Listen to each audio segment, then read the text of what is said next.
Hello, folks. I am 1 minute late. I did it again. I try to be punctual. I really do. But I'm nothing but a disappointment. I apologize, everyone. How is everyone doing this lovely Sunday evening? I hope wonderful. I hope you're having a great weekend. Hallucinate. Glad to see you. Yeah, I got a lot of stuff to get into. I'm going to try to cruise through it quite as quick as possible because there's a lot of different things I want to go through, but I'm going to try not to go a full 2 hours tonight. Yes, if you guys could do me a huge favor, it would be awesome. If you're watching right now, there's a little like button down there. If you guys could hit that like button, especially if you're on Rumble, because I think it really helps over there. And my like to watch ratio isn't great. So that means maybe you guys are hate watching. I mean, I get it. If you guys want to give it a thumbs down, that's fine too. Maybe that helps the algorithm. I don't know. It probably doesn't. But either way, give the algorithm some feedback. I greatly appreciate it. Also, like, share, subscribe, all that good stuff. I did set up a Give, Send, Go for CaliBased to support the show. And if you enjoy it and you would like to contribute, I do have a Give, Send, Go set up. It is linked in my Twitter bio. And without further ado, let's get into why California and San Francisco is insane. So yeah, let's get into it. I'm surprised there's news that pops up in San Francisco and California that it doesn't make national news, and I'm surprised because they're kind of big deals to me, and I would think they would be big national stories, but maybe we've just gotten so insane out here in California that it's just everybody expects it now, and they don't make a big deal about the crazy crap we do out here. So, well, let's just do a nice little intro of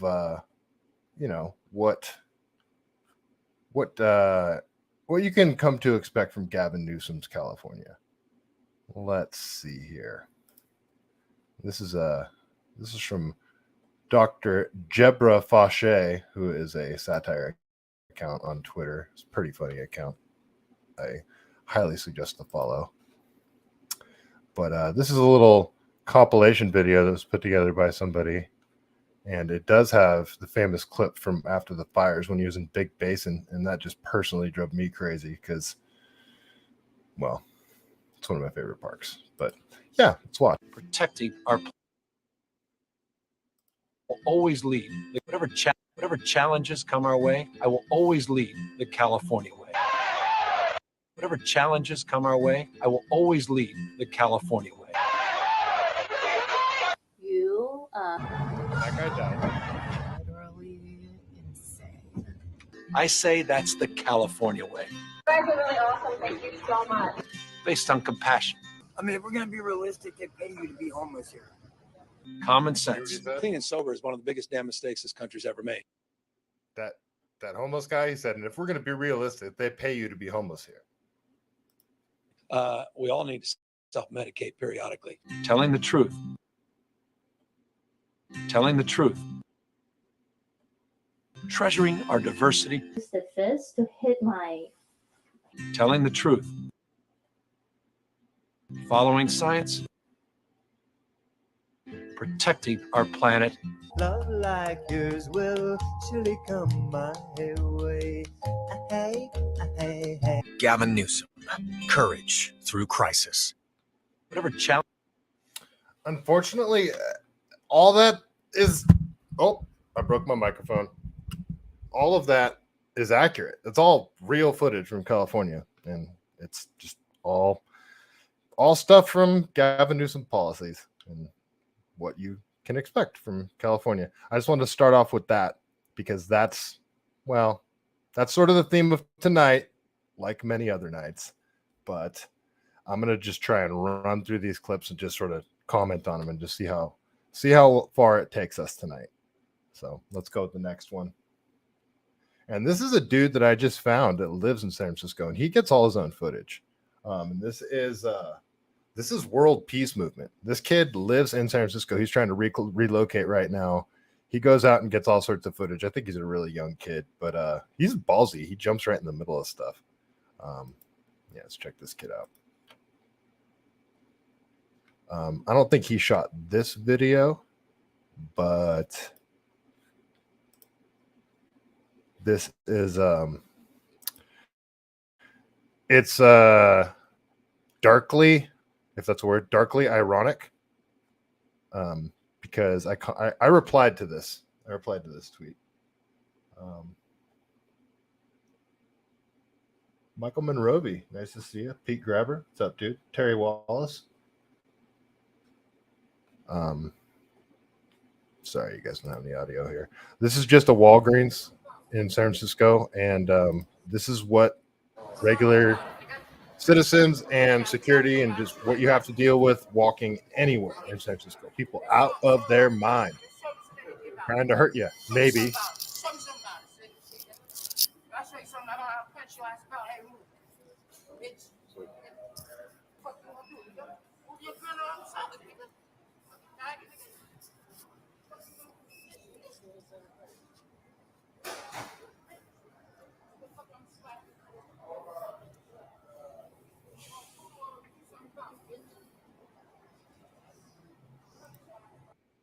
So the reason I showed this clip is because his tweet's kind of funny because his everyday Walgreens security deal with this type of violence. Thank God they have a gun. Otherwise, customers would not be safe.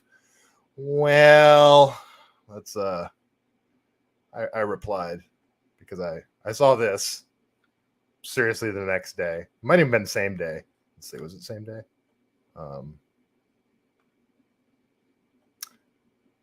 Well, I don't know when that video is from, but his tweet's actually the day after this tweet, and this is from China Brown 24 IDs as the woman shot and killed by security guard at Walgreens on 4th and Market in San Francisco. So that happened. Yeah, it's just footage. Yeah, so I thought that was kind of interesting. Not good. Not good. It doesn't help the everyone should be armed argument. And that's an argument that I present myself a lot. Yeah, if you're going to discharge your weapon, just, I mean, you're in San Francisco. Like, you must absolutely have to discharge your weapon. If you're in downtown San Francisco, I mean, you killed someone. You killed an innocent person. So that's just, yeah, that is violated one of the main rules of gun safety. So not knowing what's beyond your target, and bad news. So, yep, that happened in San Francisco. But, you know, you wouldn't need armed security at Walgreens if there wasn't insane people roaming the streets all the time trying to hurt you everywhere you go in that city. So, yeah. Wanted to show you that one really quick. I'm just trying to paint a picture here before we get to the real story. Let's go back. This is actually from the New York Post.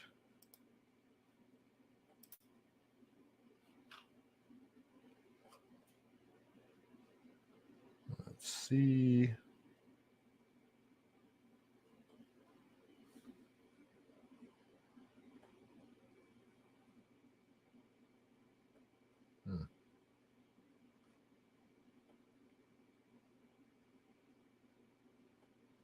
Oh, maybe I did. Oh, there's New York Post on Twitter. Stand by, folks. I'm all out of order. Oh, there it is. Why is it way up there? Okay. It moved on me. Sorry, folks. So, and this is what you will get as a result of all of the shoplifting and crime.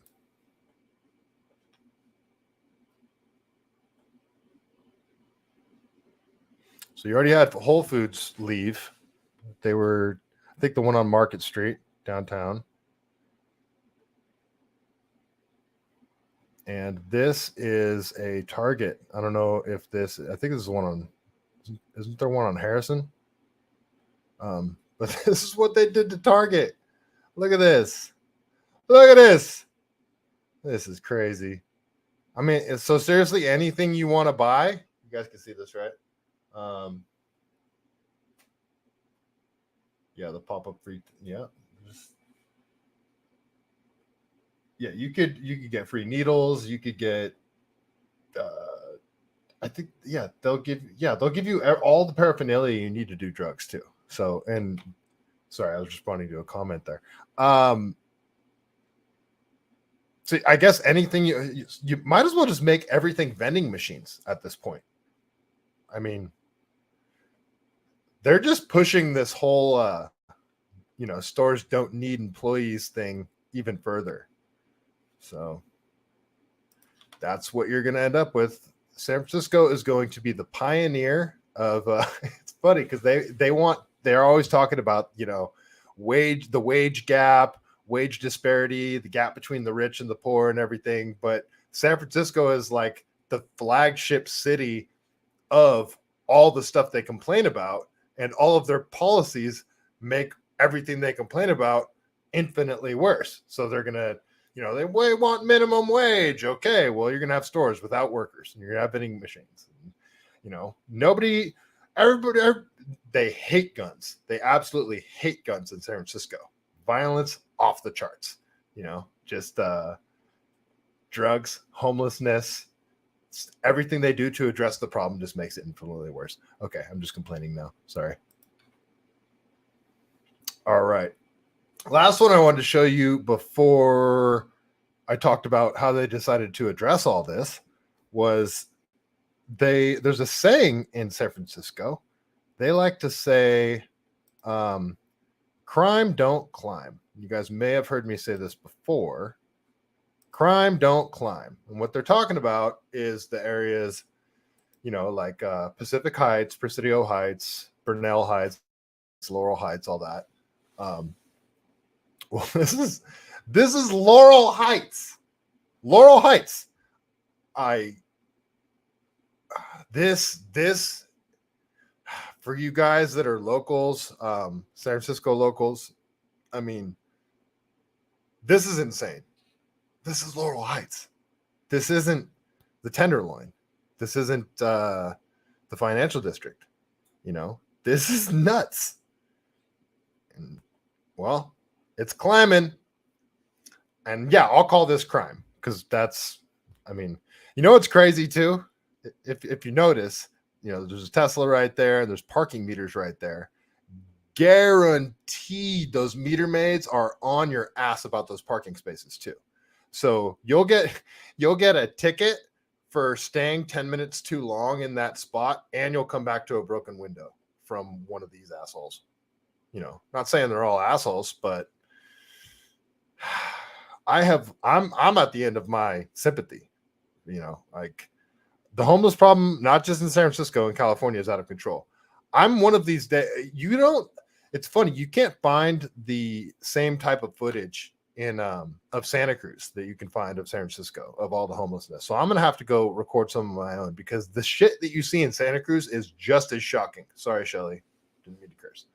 It's just as shocking in Santa Cruz, and I need to get you guys some footage. It's actually worse in the pockets of homeless are actually just as bad, if not worse. And one of the reasons it makes them worse is because they camp along the San Lorenzo River, that is like the mouth of the river that feeds out into the ocean, before it gets, and that's what cuts down the middle of Santa Cruz and separates like West Side from East Santa Cruz.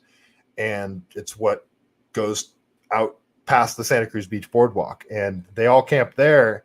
And when it gets really muddy and nasty, it gets really muddy and nasty. And they jack up the watersheds. Like they put just all this stuff ends up in the watersheds in the San Lorenzo River. It's bad. We got endangered steelhead trout and stuff. And yeah, so I'm gonna have to go get you guys some Santa Cruz footage of this crap, because that'll blow your guys' minds as well. People that come to Santa Cruz are shocked when they see it. They have no idea. And all you guys see on the internet, if you like go to Santa Cruz and try and find that kind of footage, you won't see this crap. All right, sorry folks. So that what I just showed you, Laurel Heights, I just want to kind of show you the area that this is. Let's see.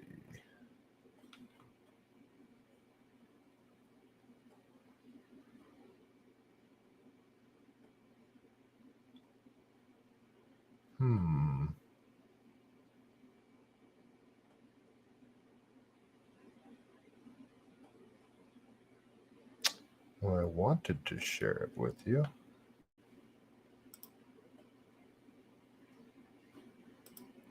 Sorry, folks. Stand by here.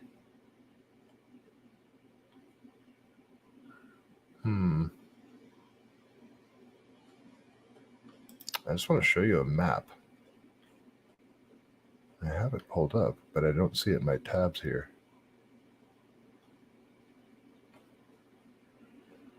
Well, that's a bummer. Let me do something here.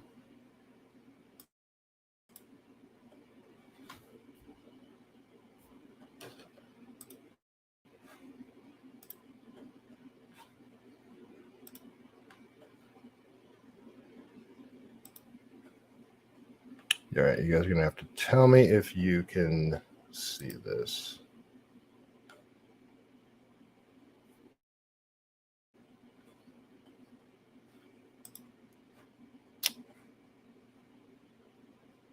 Oh, it's not sharing this.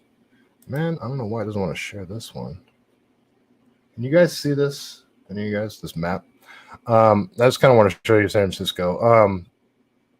I guess it doesn't matter. That area that it's in, I don't even know if you guys can see what I'm looking at right now, but you know, it's not on the outskirts. It's right next to the Presidio. It's the most beautiful area of San Francisco, and it's up really high. So it's very strange that you're seeing little tent cities pop up there, because you know it's nobody wants to walk uphill really far to their little tent.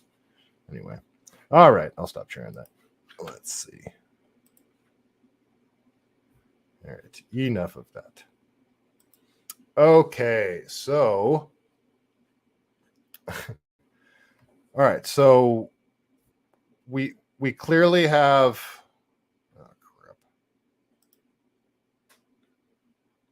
we clearly have a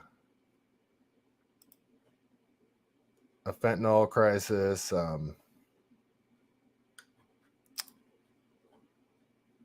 You know, a homeless crisis. San Francisco's completely out of control. So what is their solution? Well, they're going to deploy the California Highway Patrol and the National Guard to San Francisco. So, I mean, are you going to see National Guardsmen walking around on the streets? I don't know exactly what their plan is, but let's go to this Kyle Becker article. I found one in the San Francisco Chronicle, but it was behind a paywall, and I like Kyle Becker better. So let's go to Trending Politics. If you guys may have noticed, I moved my microphone, and then I didn't realize how stupid of a position I moved it into until the show already started. Or it was like 10 minutes before, and I couldn't do anything to change it.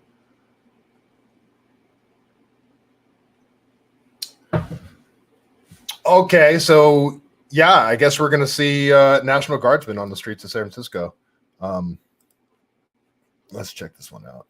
So in an unforeseen development, California Governor Gavin Newsom has deployed the National Guard to assist in the policing and cleanup efforts of Democrat-run San Francisco.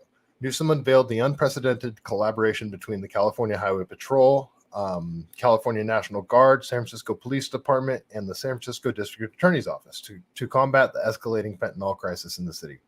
The mood comes as a dramatic response to the severity of the situation, highlighting the urgency with which the state government is addressing the issue.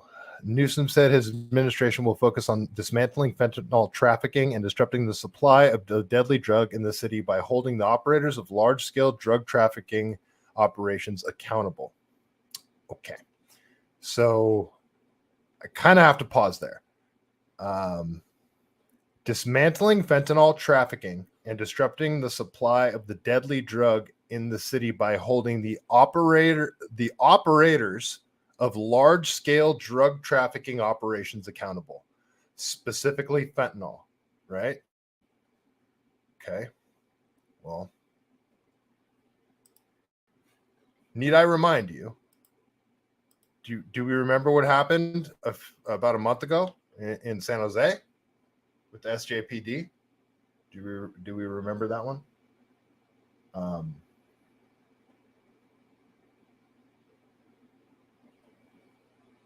Yep. Well, so Gavin Newsom's plan is to hold the operators of like high-level trafficking responsible, right? Well, do you remember the executive director of the San Jose Police Officers Association charged with importing fentanyl? And it's not just importing fentanyl. This chick was like a kingpin in a huge fentanyl operation. Like there's a large possibility, a real high possibility that the fentanyl that's been killing people and turning people into absolute zombies on the streets of San Francisco, Philadelphia, all throughout the country, were coming from this lady who's the head of the SJPD police union. So it's all a racket. It's all a freaking racket. It's just, I mean,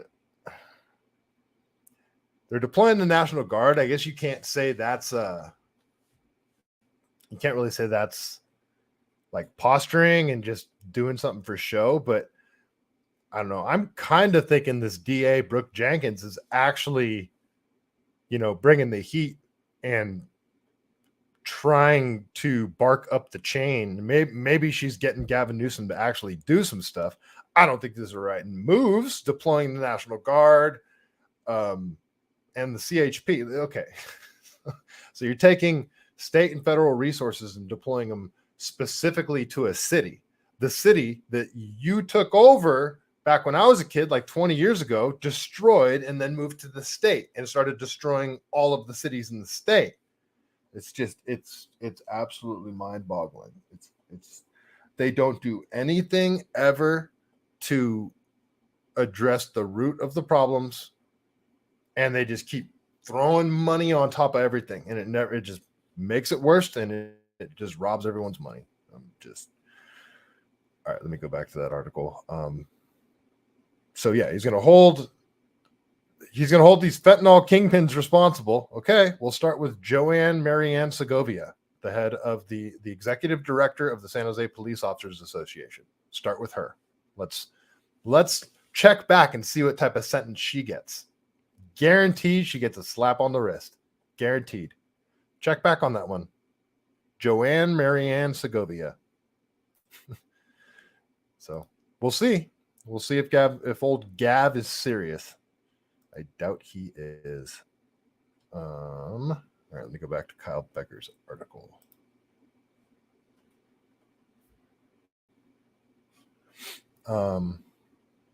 Two truths can coexist at the same time. San Francisco's violent crime rate is below comparably sized cities like Jacksonville and Fort Worth, and there's also more we can do to address public safety concerns, especially the fentanyl crisis, Newsom said.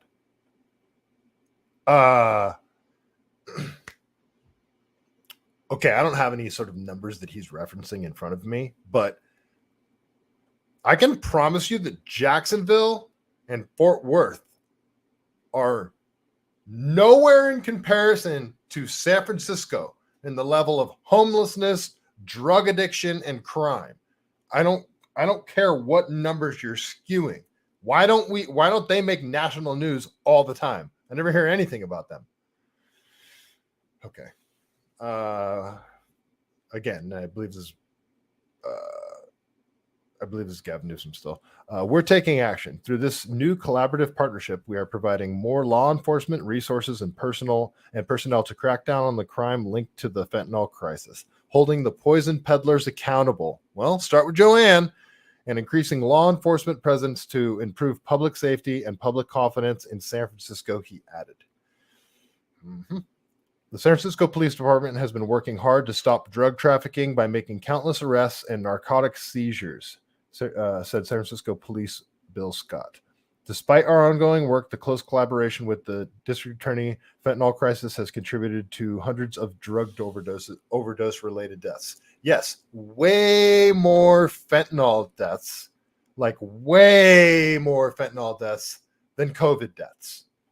And everybody in San Francisco is absolutely insane and horrible to the unvaccinated and people that didn't want to wear masks. Remember? That's why I got fired in February still. Those still in San Francisco, they will still treat the unvaccinated horribly. They'll still treat people, they're still insane with masks.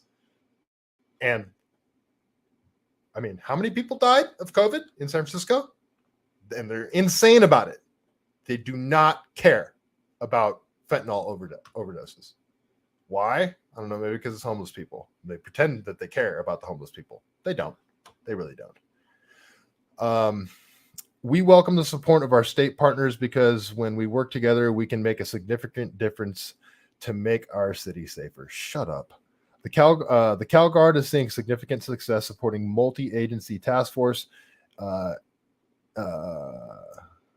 interdicting. Is that even a word? I think he meant to say indicting fentanyl. Interdicting fentanyl across our state. Said Major General Matthew P. Beavers on the California National Guard. We expect to achieve the same success working with our partners in San Francisco, he added. Newsom also took a brief walk through San Francisco's Tenderloin district to survey the human misery and wreckage decade. Okay, we got to check this. No, actually, I don't want to show you guys this video. I can't stand this slime ball. I'd like to see that dude walk through the Tenderloin by himself any time of day. Freaking man. What a photo op. Remember when that idiot was they had a picture of him like cleaning up trash on the side of the freeway like a year or two ago? Freaking idiot. Oh, that was right after the French Laundry incident. He did a photo op of him standing next to the freeway, like picking up some garbage with a horrible look on his face. He's such a turd. Cannot stand that dude. I'm gonna close this one. Okay, so all this big talk about how they're deploying the National Guard, CHP, interagency task force, all this big talk, right? Well, let's see what they're really doing, because this blew my mind. When I saw this just blew my mind. And this was just like a tiny article that I came across that says nothing. This is the article, and it's basically just the headline. There's not much else to it. Citizenship no longer required to be a California peace officer. And you're like, wait, what? So San Francisco Police Department no longer requires peace officer applicants to be U.S. citizens, according to officials. A new law written by East Bay Senator Nancy Skinner repeals the requirement for California peace officers to be citizens. Senate Bill 960 now allows anyone who is legally able to work in the U.S., regardless of their nationality, officials said. Officials said this change was implemented because of the need to attract candidates from all communities and allow them to serve the local areas they live in. Okay, so that triggers me. That just triggers me so much, because there's a lot just in that little thing right there. The need. Okay, so you're making it so you don't even have to be a citizen. So we're not going to talk about illegal or legal or green card or visa or any of that kind of crap. We're just going to talk about whether you live in the area that you're policing or not. And a lot of people think that the biggest problem with policing is that the officers don't live in the communities that they're policing. And when officers live in the communities that they're policing, you're going to be much more likely to be fair and cordial and just not be a general jerk and abuse your power, because you're going to have to see these people on your off days. You're going to have to see these people at the grocery store, you know, all that kind of stuff, like small town police type feel, that kind of thing. That's the idea behind it. Well, this bill does the exact opposite of that. It means anyone living anywhere can be a cop anywhere, you know, so obviously it does not help that. So officials said the changes were implemented because the need to attract candidates from all communities and allow them to serve the local areas they live in. Well, what do you mean? That if you wanted to do that, you would make it so you have to live in the community that you apply to be a cop in. You're doing the exact opposite of that. What are you talking about? This is like talking out of the both sides of your mouth, doublespeak crap. Like, I don't understand. Like, how can you put that out on paper? I don't understand. It's just completely counterintuitive. Anyway, let's watch this quick little video. California peace officers are no longer required to be United States citizens, and San Francisco will be one of the first major cities to implement that change. The San Francisco Police Department announced it has removed the U.S. citizenship requirement from its hiring process and encourages all newly eligible individuals to apply. Officials say the law was implemented because of a need to attract candidates from all communities they serve in the areas that they live in. Okay, so literally just exactly what I read. This morning, a driver going the wrong way on Highway 101 died after. So exactly what I just read to you. Same thing on paper. Okay, so already talked about the not living in the community that you police. Well, what about now? In California, illegal aliens, typically from Mexico or South America, they can get legal employment in California. You can get a driver's license. The way the laws are written in California, here, let me, before I get into that, let me go to what it says, the San Francisco Police Department on their website. I want to show that really quick. Let me just read that. I don't need to share it with you. I'm just going to read what SFPD has to say about this. Okay, so this is from the SFPD, sanfranciscopolice.org/news/San Francisco Police Department implements SB 96. So the San Francisco Police Department is proud to be one of the first major cities in California to embrace and implement Senate Bill 960. This new law was authorized by Senator Nancy Skinner of East Bay Rep District 9 and repeals the requirement for the United States to be a United States citizen as a California peace officer. So so it looks like this was repealed for the whole state. San Francisco is just the first city to implement it. So it looks like all departments can do this, if I'm reading correctly. If I'm reading this correctly, all California police departments can now do this. Just San Francisco is the first one to implement it.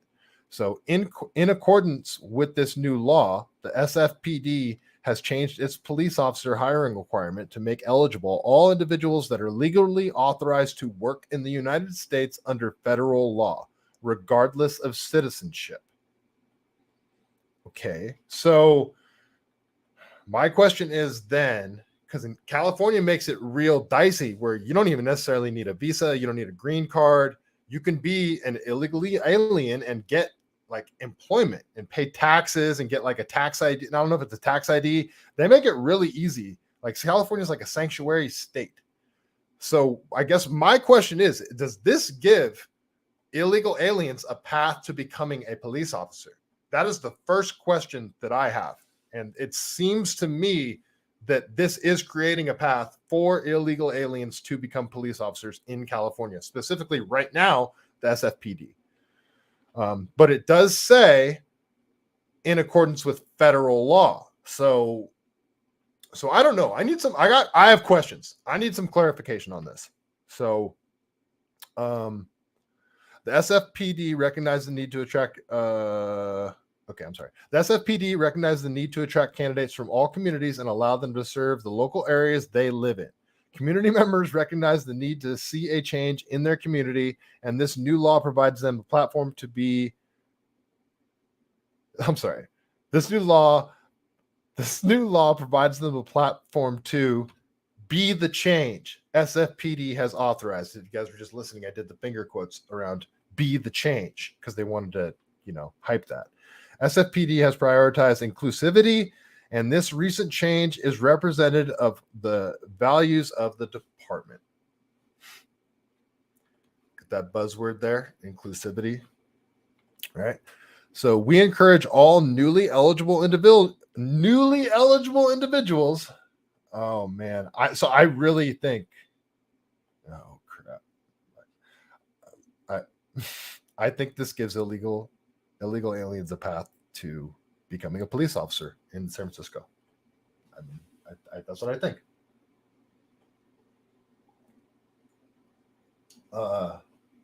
Terry Wallace says San Francisco will not react well to National Guard or state troopers being there.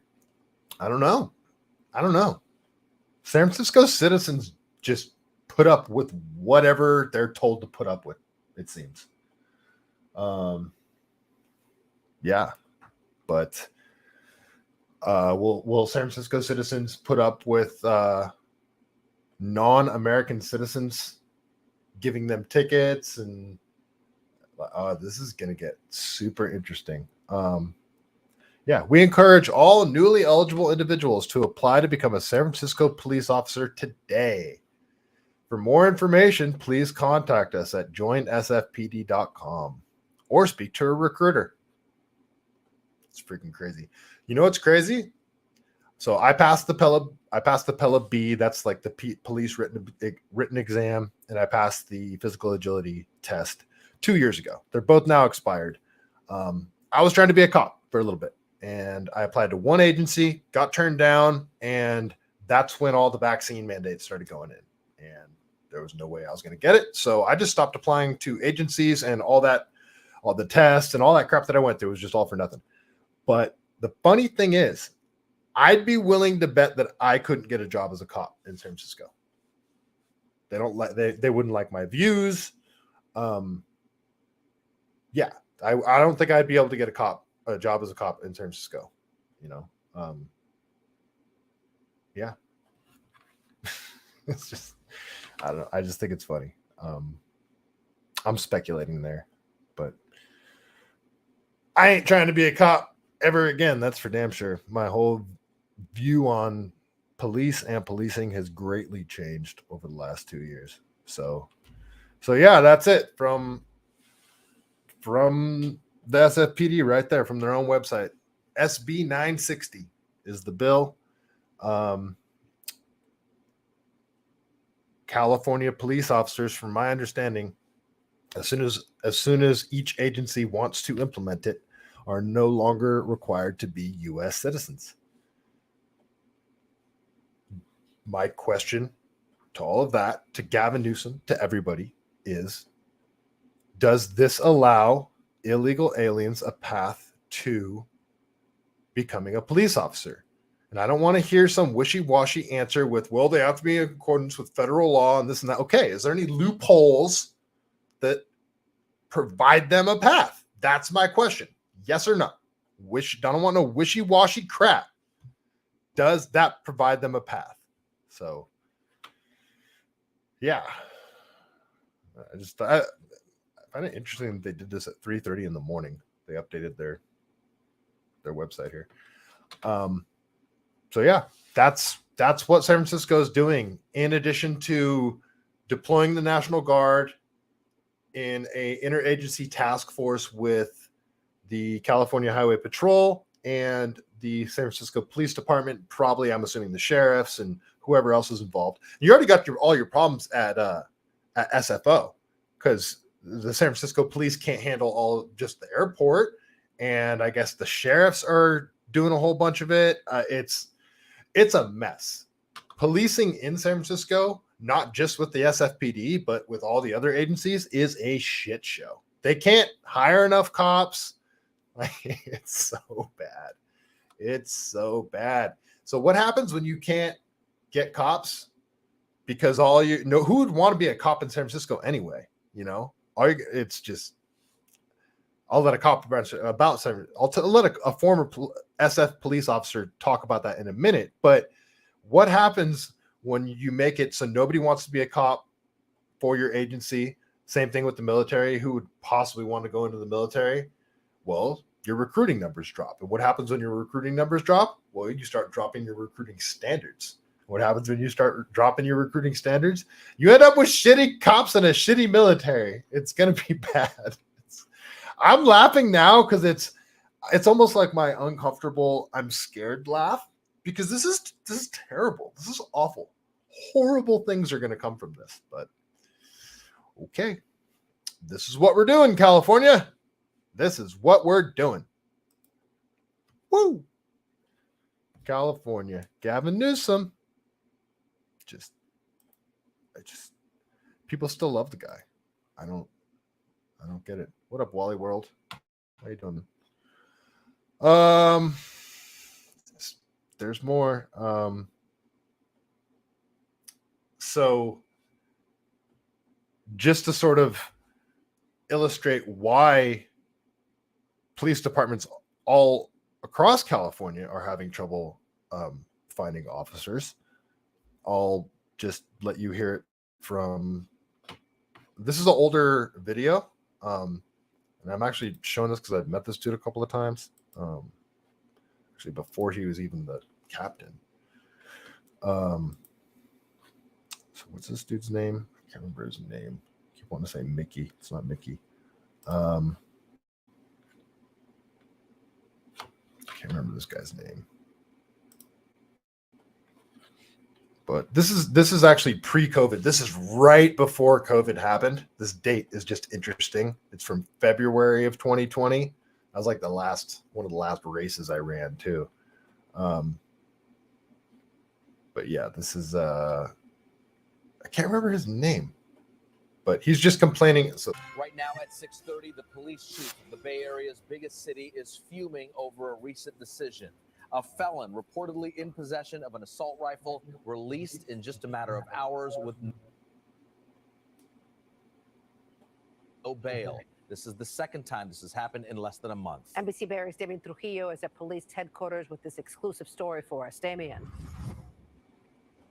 Jessica, I've seen the chief of police mad before, but I've never seen him this angry. The chief is furious with the judges and the courts, and it may all stem from bail reform. Of course, I believe he's a possible danger to the public. San Jose's police chief was calm to start our interview, but he quickly became furious. My officers are sacrificing a lot. To have an individual with this type of firepower get released back into our community 6 hours later is shameful. The chief is talking about this man, Eddie Garcia. He was arrested this week and charged with being a felon in possession of these illegal guns. Of course, I believe he's a possible danger to the public. These illegal guns. Look at this. So, AR with a pistol grip, obviously a non-compliant AR, which, you guys know how I feel about California gun laws. But what is this weapon up here? Like that almost looks like a MAC-10. It's got a suppressor. But yeah, this officer's pissed, but he says some triggering words. He says like assault weapon and stuff. Of a short-barreled rifle, a silencer, ammunition, an assault weapon, an extended magazine, with a half a kilo of cocaine and child endangerment. A jail magistrate. Look at that creep too. I mean, so with how crazy California is about guns and how anti-gun they are, they arrest this guy with tons of guns. And well, I won't get into the gun part, but or my views on guns. But they arrest a guy with tons of guns that they claim they hate, and he's got coke on him, and it's literally catch and release. They let him go like same day. Released Garcia on supervised OR soon after his arrest. It was a second similar release by a Santa Clara County judge in less than a month. There's a progressive movement across the United States. Former prosecutor Stephen Clark says because of the bail reform movement, judges are now releasing more suspects soon after their arrest with no bail. There's a Supreme Court case that says that courts are required to impose the least restrictive means for a pretrial release. The chief understands that, but he argues that Garcia shouldn't qualify because of the illegal firepower he allegedly had. And the chief was still furious even after removing the microphone. This doesn't get any worse. He had a effing silencer. A criminal. An effing silence. Stop saying silencer. You're the captain. Yeah. Stop saying silencer. It's a suppressor, guys. Okay. But this is sort of the example of the California politicians will say everything they think the citizens want to hear to get elected, and they'll do the exact opposite of the stuff they say. So I mean, this guy should, according to they want this guy locked. It's just catch and release. Every criminal, it's just catch and release. So, all right, enough with that one. Because that, again, that's from 3 years ago.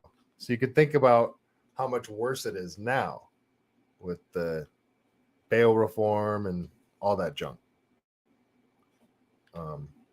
So now I want to actually show you a SFPD officer, a former one. And, well, he has similar views. Surprising, right? Oh, sorry, guys. Dog's freaking out.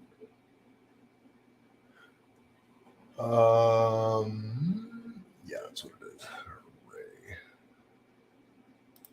This one.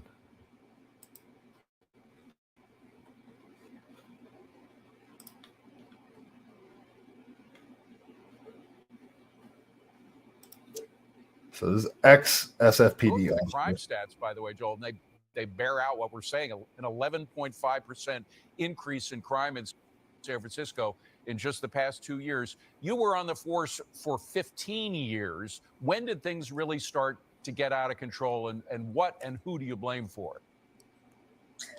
Well, here's the thing. So I'd say the last 5 years, we saw this spike continue. At the end of the day, David, it's always a leadership problem. Leadership is always the problem, and leadership is always the solution. And so when you look at what's been happening with failed and radical DAs, district attorneys that are soft and don't charge crime, we've got policies in San Francisco like Prop 47 that affects all of California that has belittled petty theft. So petty theft has to be over $950 for it to even really be a crime. And you've just got these restrictive police policies. I mean, if you just look at what happened in January, San Francisco PD, they say to be tough on crime, but then the council members, I believe, they passed a ordinance saying that San Francisco PD cannot pull over people for 9 specific traffic violations. These are common traffic violations that the law allows California peace officers to pull over people, and they're not allowed to do it, only in San Francisco. And so You're not seeing any of these problems in the nearby cities right adjacent to San Francisco. This is a San Francisco problem. So, I mean, I'm not a huge fan of cops pulling people over for like tags that are a month expired and crap like that. But, you know, every policy that they put in place perpetuates the very problems that they claim to be addressing. Like all this theft is insane. So they're deploying the National Guard and the California Highway Patrol for the fentanyl crisis. All right, what are you guys deploying for the out of control theft crisis? Because of this law you made where anything under $1,000 is a misdemeanor. So, and no DA is going to prosecute for a misdemeanor. No cop is going to, so say, 100 kids mob your store. All of them steal, $900 worth of stuff each. And your store is completely destroyed, but all of them, it's just misdemeanors. So the DA is not going to go after any of them individually, and they get away scot-free. It's what incentive is there for that crime to stop? You're going to see this all summer and just get worse and worse and worse. These big giant mobs that are organizing on social media and showing up at a location and deciding to just mob. It's like it's flash mobs that turned into, giant theft mobs. Maybe I'll coin the phrase theft mob. That's what they're doing too. They're just showing up at places. I'm sure it's organized on, whatever, pick your platform, and they, yeah, but they're not going to do anything about it. So, yeah. Hopefully I was sharing that with you guys. Yeah, I hope I was. Let's see here. I think that's is that about it with San Francisco? Yeah. So that's it. That's kind of what I wanted to round out with San Francisco. Just they claim to be doing things to be addressing the problem, and they make moves at the same time that will only make it worse. And it's right in your face. It's really obvious. So I don't know.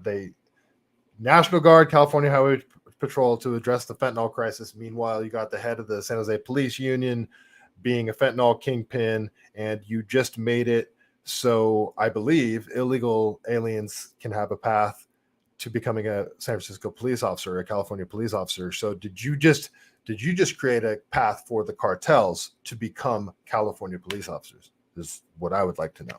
Is there now a path in place for cartels to infiltrate California police departments? And if there is, it's going to get nasty. It's going to get real nasty. There's cartels that do grow ops in the Santa Cruz Mountains because of how crappy how hard they've made it for just regular growers in the Santa Cruz Mountains that want to do their thing. So people like grow operations are dwindling. It's hard for people to do grow operations in Santa Cruz Mountains legitly. So you end up with a bunch of illegal grow operations, and you end up with cartel grow operations up here. And they don't care about what pesticides they use or chemicals they use, fertilizers, any of that crap. They don't care about the watersheds. So it's like all this over-regulation that they put in just makes everything perpetually worse, And people that smoke weed around here don't get their weed locally because so you end up with these big. Anyway, sorry, it's a whole other thing. Everything gets over-regulated and stupid. That's kind of it on San Francisco. But if you jump right across the bay, let's go into this really quick. Just thought this was pretty funny. Right across the bay in Oakland. Who's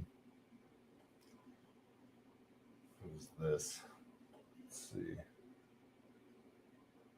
Yeah, imposter. Sorry. Yeah. So right across the bay in Oakland here, this happened. Breaking news right now on the afternoon edition. Charges of lying and bribery leveled against an Oakland police officer. Now, more than 100 cases involving him are under review. Good afternoon. I'm Elizabeth Cook. These developments coming in just the last hour, and here's what we know right now. Officer Fong Tran is facing a list of felony charges: 2 counts of perjury, subordination of perjury under oath, bribery of a witness, and attempted bribery of a witness. The Alameda County DA's office is accusing Tran of lying during the trial in a 2011 murder. DA Pamela Price claims Tran paid a woman to falsely testify against the 2 defendants and then tried to bribe another witness in the same case. Price says the 2 suspects' convictions were vacated last year because of Tran's alleged conduct, and her department will review at least 125 other cases that Tran investigated. The Oakland Police Officers Association fired back immediately, accusing Price of being on a, quote, crusade against police. They added, quote, this case is not about seeking justice for ensuring public safety. Rather, it appears to be an attempt by Price to undermine the credibility of dedicated public servants and facilitate the release of convicted murderers. Now, we've just reached out to the DA's office for comment on all this, and on the police union's response, we are waiting to hear back. facilitate the release of convicted murderers. Breaking news right now on the afternoon edition. Convicted murderers on false pretenses. Everything this officer touched is now called into question. And the police union says that they want to undermine the reputation of basically the Oakland PD. Okay. Need I remind you? Oakland PD, man. You guys are so dirty. I don't know if you guys remember a couple years ago, but this is from SFGate. This is actually an article way back from May of 2017. This is a well-written article. I'm going to read you the whole thing. Maybe not the whole thing, but this is from Kimberly Veklarov over at SFGate. I followed her on Twitter, but all her tweets are private, so I don't know. So way back in the day, back in 2017, you guys remember Team Testifies Oakland cop coached her on how to be a good prostitute. So do you guys remember this giant prostitute scandal with a bunch of members of the Oakland Police Department, some from the SFPD, I think the Richmond PD. So yeah, let's read. An Alameda County Superior Court judge Thursday ordered this is back from 2017, so remember this. An Alameda County Superior Court judge Thursday ordered a former Oakland police officer charged in a police misconduct scandal to stand trial after saying the officer behaved like a pimp in his dealings with a teen prostitute. Judge Thomas Rogers chastised Brian Bunton, saying Bunton was compromised after having sex with a teen because she knew he was an officer and could ask for favors in exchange for her keeping quiet. He's actually pimping her like a pimp would do, Rogers said after ruling that there was sufficient evidence for Bunton, 41, to be tried on charges of obstruction of justice and engaging in prostitution. The 19-year-old Richmond teenager, who previously used the name Celeste Gopp and now uses the name Jasmine, testified that Bunton coached her on how to be a better prostitute and warned her of what she thought was an imminent undercover police operation. The kicker of who this girl is comes later in the article. Her appearance at the Hayward Hall of Justice marked the first time she testified in a case related to wide-ranging prostitution scandal that rocked the Bay Area Police Department last year. The hearing came after nearly 2 months of disputes in the court between the Alameda County District Attorney's Office and the Oakland City Attorney over what police personnel files Deputy District Attorney Sabrina Farrell could obtain, the prosecutor said. Jasmine said she met with Bunton in February of 2016 when she got lost on the streets of Oakland at night, and Bunton was on duty as an Oakland police officer. They exchanged numbers, and he called a taxi cab for her to get home to Richmond, a move for which she nicknamed him Superman. Okay. Jasmine testified that she and Bunton began texting back and forth soon after they met. Conversations she described as therapeutic, sexual, and friendly. On several occasions, she testified Bunton asked her to send him nude photos of herself. At one point, Jasmine said Bunton told her that the 20s were popping, meaning that the streets near 20th Avenue and International Boulevard had fewer men looking for prostitutes. She said that that he encouraged her to continue soliciting men around 40th Avenue. Jasmine's pimp rented out a room for her at the Marriott Hotel near the airport for the weekend of March 5th last year when Bunton came by after a patrol shift and bought her coffee, she said. She testified that Bunton took her cell phone and deleted her text message after the conversation before they engaged in oral copulation. The visibly nervous teen vomited into the trash on the witness stand after describing the sex acts. She also said that during the encounter, he joked about her sex advertisement on the classified's website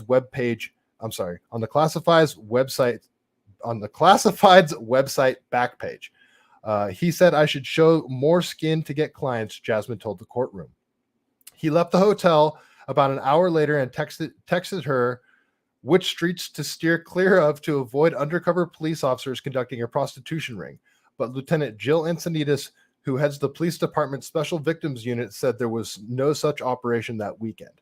During the subsequent texting conversations, copies of which Oakland detectives obtained amid the internal affairs investigation, Bunton asked Jasmine how much money she made, When she said not as much as I wanted to, he suggested she needed a better manager. Farrell told the Chronicle that there's an active warrant out for the arrest of Jasmine's pimp. Jasmine said she grew frustrated with her relationship with Bunton after the police officer told her that Bunton was part of a club of officers who had sex with her and talked among themselves about it. She said she threatened to go to internal affairs and snitch on them. Under questioning from defense attorney Dirk, can't say that name, Jasmine said that Bunton texted her that he actually lied about the undercover operation just to keep you off the streets. Oh, just keeping you safe, kid. Farrell implied that Bunton may have heard about a different police action and mistaken it to mean a prostitution sting. Had there been a real operation, Encinitas said the consequence of Bunton's information sharing could have been deadly. She described recent operations in which undercover officers had been stabbed, shot, or nearly run off roadways by pimps and their covers were blown. So here's the kicker. Jasmine is the daughter of an Oakland police dispatcher and worked as a prostitute for about 6 years before meeting Bunton, at which time she was 18. She told the Chronicle that she had sex with 29 law enforcement officers in the Bay Area. 29 law enforcement officers in the Bay Area, all around. So remember, this is a few years back. So this Oakland PD officer that just got busted for falsifying evidence to lock people up for murder, they're talking about their stellar reputation. Remember this. This is Bay Area police. Remember the head of the police union for the San Jose Police Department. It's so awful. I'm not even going to read the rest of this article. It's not that long. Actually, no, these are all just different statements from different people on the stand. So, yeah, you get the gist of it. So, back in 2017, 27 different cops were pimping this girl out and running her around the department. So I don't know how many cops got locked up. I wonder how many of these people are still cops. Just wanted to remind you guys all about that. So this cop that just got busted for falsifying over 100 things. Well, the Oakland Police Union trying to talk about the great reputation of the Oakland Police Department. Well, need I remind you, you guys were essentially pimping out a girl that was the daughter of one of your dispatchers. You guys are sick. You guys are freaking disgusting. Okay, there's that. Yeah, this is a happy episode, isn't it? All right, I'm sorry. Let's get on with it. What do we got next here? Let's see. Close this out really quick. Okay, you may have seen this floating around. This kind of blew my mind.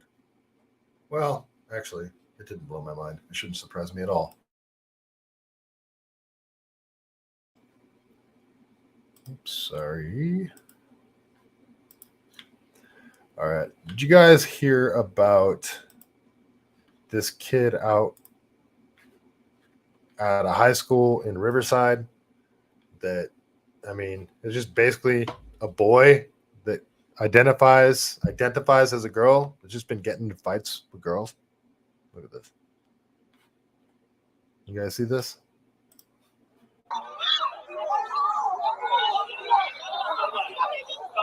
So this is a trans boy, right? Being held back by the guy in gray.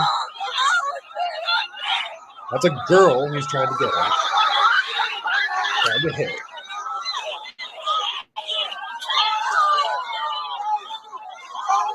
And he's got her now. And he's punching. Female in between. Inside.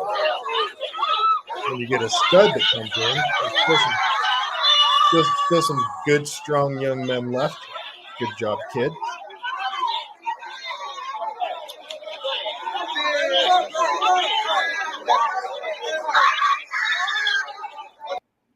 So we've been seeing a lot of these videos lately of boys beating up girls, just full on beating up girls. Well, the reason I'm showing this in particular one is because this isn't the first time. This isn't his first time. This is another video of the same kid. Look at that. See how hard he pushed her? Look at full on punching girls. And this apparently was before the video I just showed you. Look at this. Look how hard he pushed her. And now he's full on.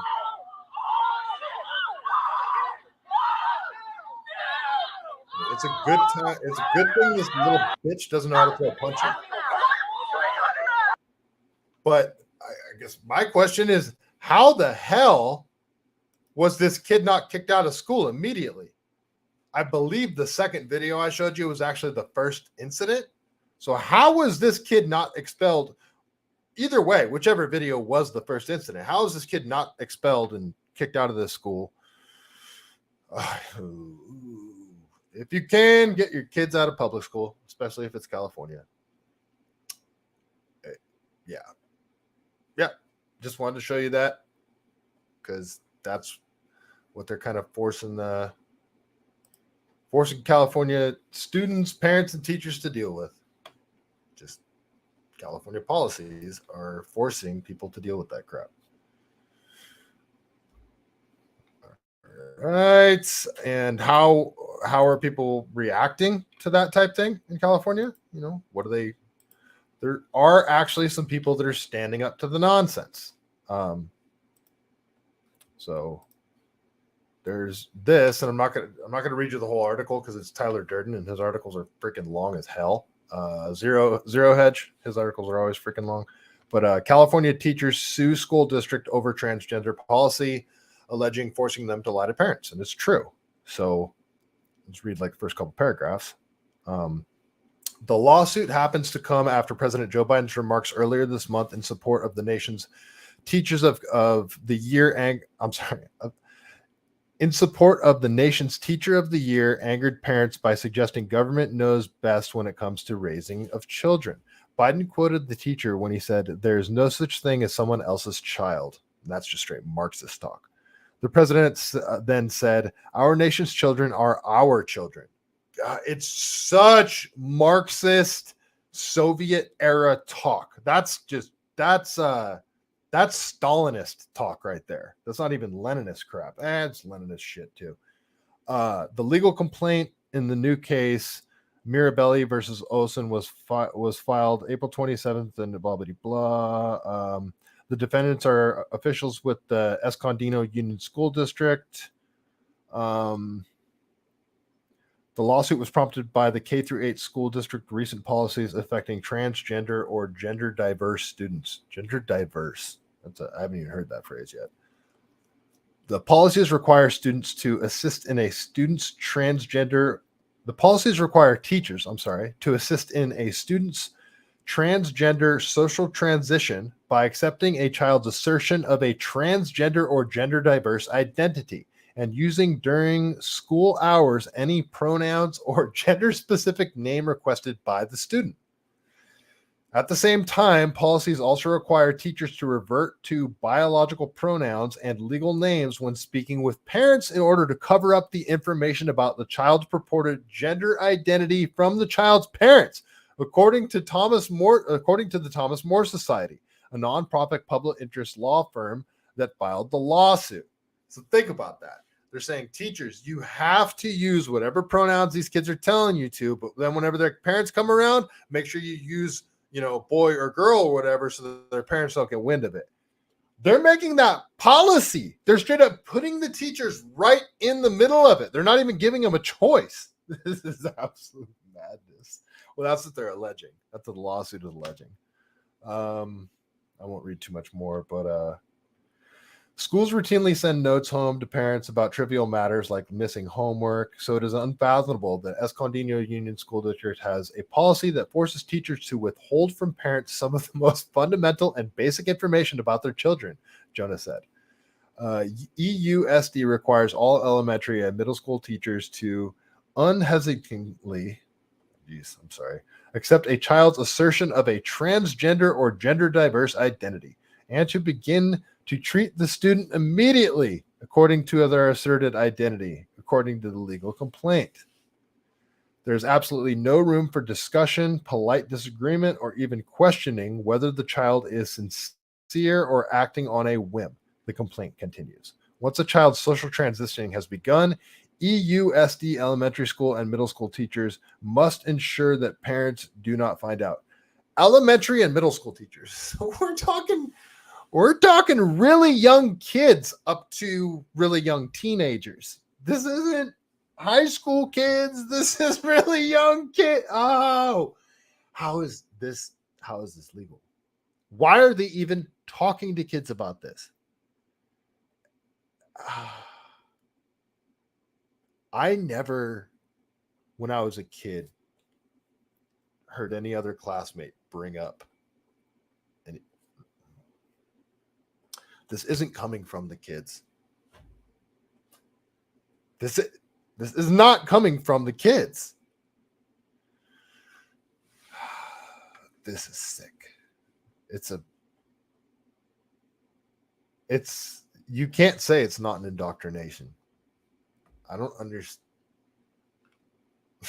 All right, I'm done with that. I'm done talking about that. But that's how they're fighting back. They're at least, the school district, the parents are at least suing the school district. Yeah, I hope they get a hold of my lawyer.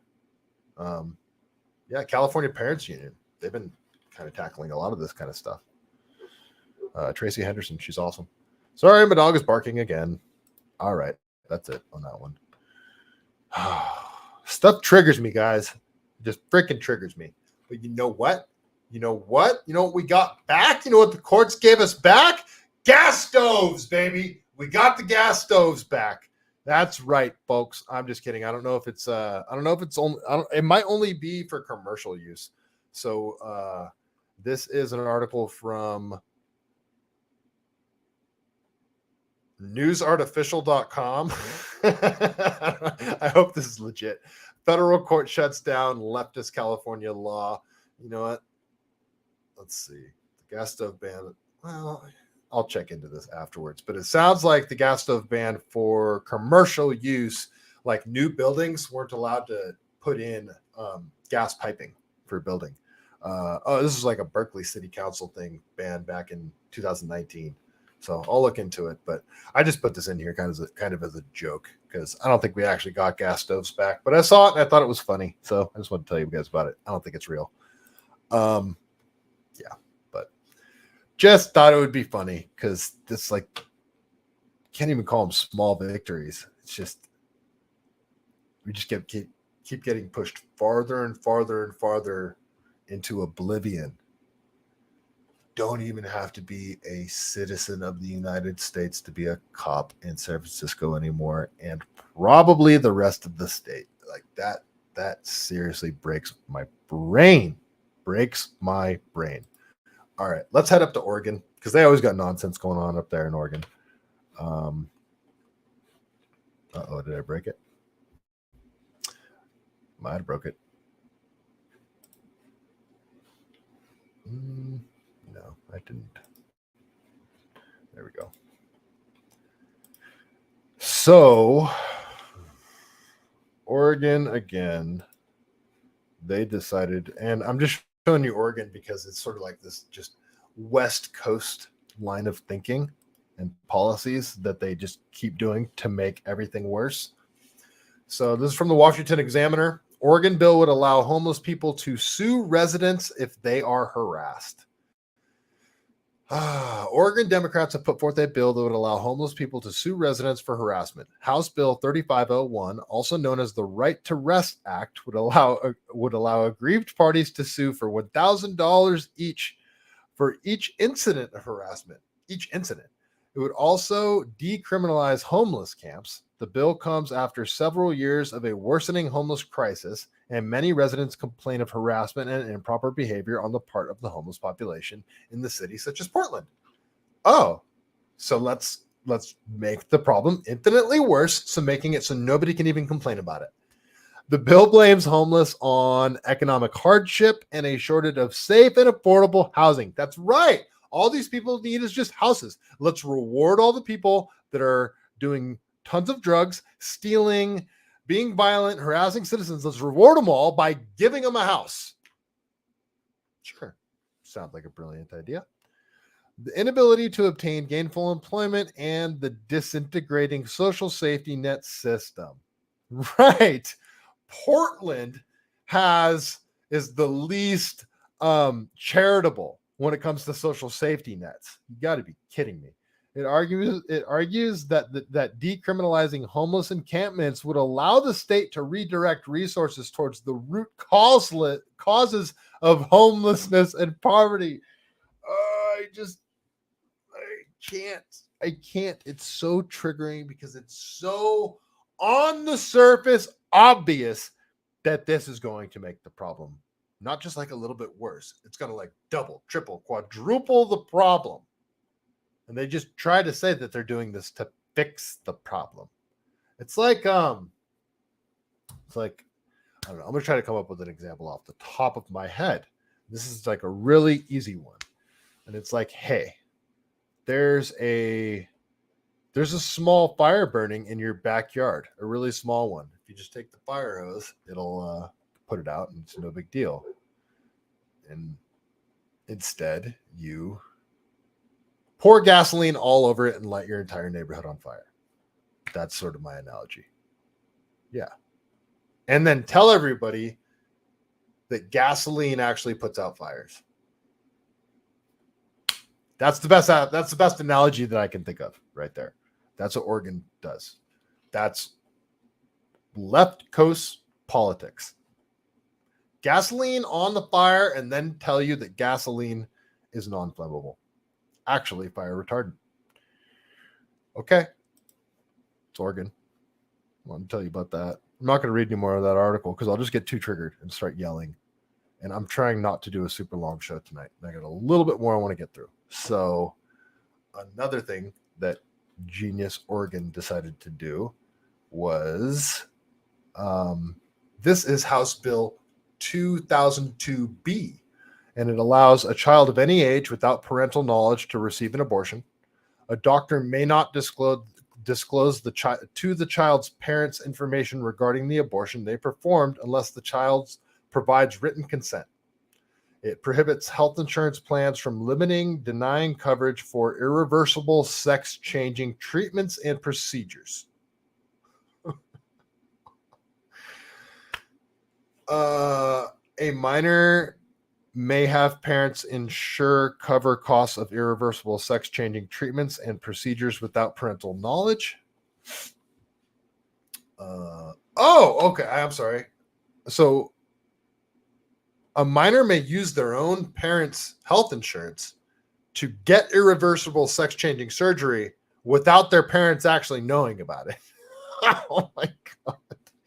Insurers must cover medically necessary cosmetic procedures, tracheal shave, the Adam's apple thing, hair electrolysis, facial feminization surgery, and facial altering treatment, telling private companies that they must provide these cosmetic procedures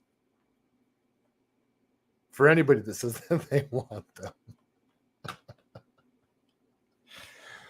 Oh, man. The state of California is literally doing everything they can to destroy me. They took my job. They wanted to deny my unemployment. Fortunately, I fought them and got it. I can't find a job here because of my opinions. And they will give everybody that presents like the worst possible behavior in society, they will give them money, give them everything they can to promote that behavior and make it worse. And then people like me that are trying to grind and I'm trying to build my own thing here, they will try to crush me. Everything they can. I'm sorry. Venting.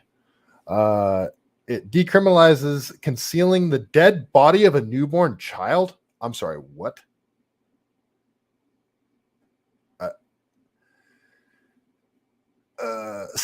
that's in section 59, subsection 5. Look it up. Okay. Oregon taxpayers will be on the hook for abortions and irreversible sex changing. Why do they keep saying irreversible? Sex changing treatments for non-Oregon residents. Oh, okay. So people could go to Oregon for this treatment. Requires student healthcare centers to centers at public universities and community colleges to provide medical abortions to enrolled students funded by Oregon taxpayers. Changes statutory language from terminate the individual's pregnancy to exercise the individual's reproductive health right. Okay, so this hasn't passed. This is just a bill that has been presented, but I bet it will pass. It's not. This is an Oregon state thing. So, yeah. Okay, that is just all types of horrific. So there's that. That's what Oregon's doing. I don't actually have anything for Washington. I should have looked up what craziness Washington's doing right now, just to sort of fill out the West Coast for you guys, but didn't have time. Didn't have time to get to the craziness of Washington. All right, let's head over to Texas to see what's up with this guy that killed his 5 neighbors, because this sounds like a horrific freaking thing. Yep, got a lot to get through. So let me keep moving here. Hallucinate. Poor timing, hallucinate. You say pew pew, and I'm just about to talk about a neighbor murdering 5 people. Poor timing.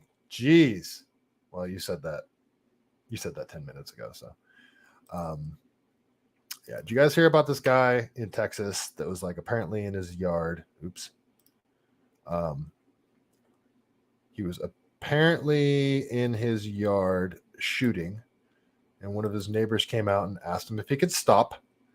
And he proceeded to tell him he'll stop whenever he wants, and then murdered that man, and then murdered everybody in the house, except for, I think there was 2 survivors that were shielded by their parents. And they were found under their dead bodies, from my understanding.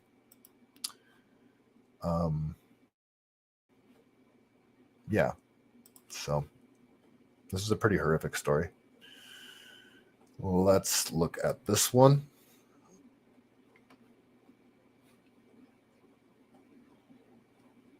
Let's see. Sorry, I should have refreshed this before I went to it. But this guy is still on the run, apparently. FBI is involved. All the victims were from Honduras, apparently.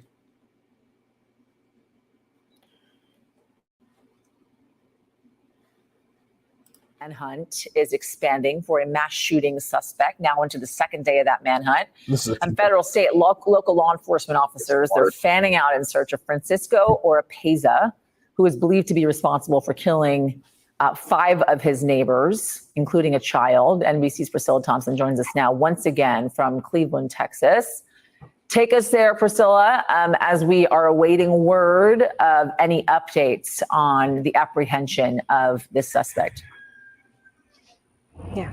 Well, Yasmin, I'm told that there will only be an update from law enforcement if the suspect is apprehended. But I will tell you what we're seeing on the ground here is there have been state law enforcement and also the FBI walking through this neighborhood, knocking on doors, talking to neighbors, searching some of their homes and vehicles. And so this investigation is clearly still ongoing. We know that yesterday officials believed that they had a perimeter around the suspect. They were speaking to someone who had been in contact with him every couple of hours. And so it seemed as though they were closing in on this suspect. But we learned late yesterday that those law enforcement officials found a cell phone and clothing of the suspect, but they did not actually find him. And after that, the dogs that were tracking him lost his scent. So it's unclear where this investigation goes from here. We know that there are multiple agencies on the ground here still searching. Last word we got was that there could be he could be 10 to 20 miles from here, if not further. He could be anywhere is what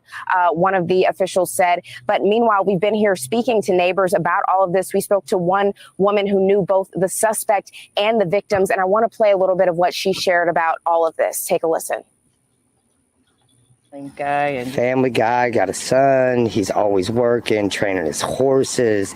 I mean, anytime you've seen him, he was always doing something. He's worked for me, doing work. He's worked for the neighbors. Never have I seen a fight, an argument, raise his voice, anything. They had family parties together. I mean, like I said, the 4 or 5 houses, they'd all get together. I mean, it was a norm. So it was shocking It was beyond shocking. But we also know that obviously this did happen. Police have said that alcohol may have been involved, that the suspect may have been intoxicated when he went over to that home and began shooting those people. And the sheriff told me flat out, firearms and alcohol do not mix. And so now the search continues for that suspect, with 2 homes and 2 lives completely, or many lives, destroyed here. Yasmin?